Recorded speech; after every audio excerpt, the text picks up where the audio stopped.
G'day everyone, today we're going to take a look at a game named Dodge. This is a game I made as a retro project back in 2017. It's a replacement for a game that I lost due to a bad floppy disk. That game was one that I made as a teenager. I think I was 12 or 13 or something like that, and it was the second graphical game that I ever made. It was a simple platformer that basically had you dodging bad guys and collecting good stuff. You could think of it sort of like Ladder from the K-Pro CPM systems, but instead of being in text, it had some simple graphics. And obviously it didn't have exactly the same sort of level structure. So it wasn't very much the same, but it was similar in sort of the design and goals. Now, this new version I've implemented using a text mode, so it actually looks a lot more like Ladder than the original did. It's still a simple platform game, and there are items to pick up and enemies to dodge, just like the original. So let's take a quick look at the game. It takes a little while to load, because this is actually one of the largest GWBasic games I ever made. So we'll just work out how much memory this game uses.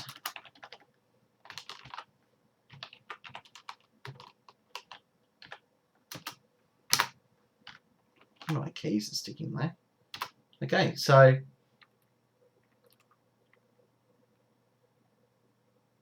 I've done the wrong thing. I was supposed to put a minus there. Okay, there we go. So this game uses about 15K when you load it in, and that's quite a lot for a GWBasic game. That doesn't include the size of the arrays that are created to basically map out the tile space on the screen. So it's probably one of the larger GWBasic games I ever wrote.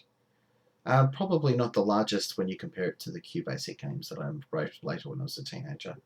But let's take a look at it. Okay, just the basic introduction screen. I'll let you pause and read it if you wish. We're just going to get stuck in. I'm running the game currently with the original GWBasic interpreter, and we're playing. We're running that within DOSBox, and DOSBox is using about 3,000 cycles. When I made the game, I really wanted it to run on the same original hardware I would have used when I was a kid. So that was definitely something important to me. Partly because it really set up limitations on what you could do.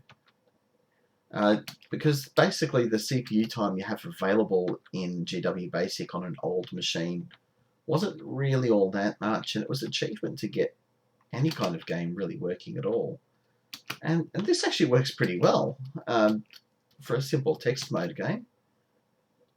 It actually works better than the original game did in many ways, because the original game, being graphical, was a little bit slow. Mostly because I wasn't very good at coding at the time. But this is significantly improved, obviously, because I was a lot older when I made it. So let's just get around a little bit.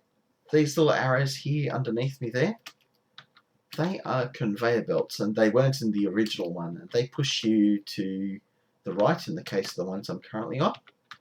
And that basically... well, it's a pretty simple concept, obviously, just a conveyor belt.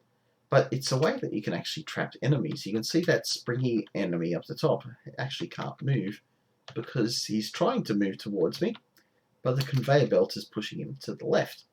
And so he can't actually go anywhere.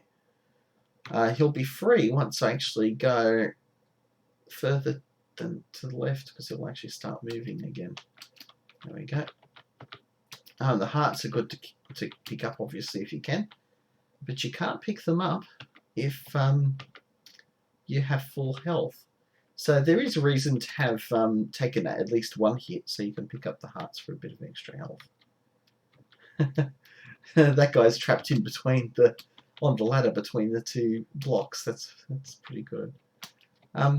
So yeah, it's just a case of dodging the bad guys and picking up what you can. What I think I might actually do is actually deliberately die so that we can see what happens when you die.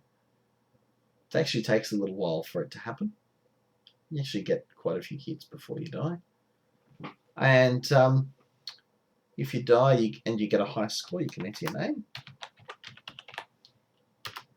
And I have a few that from earlier sessions that I've already played. So there you go. That's pretty much what the game looks like. Pretty simple, but reasonably fun. I'll put a download link in the description because I've got this available on my Google Drive and my website. So if you want to have a go at it yourself, you can download it there. That will include all of the source files and the documentation from when I made it.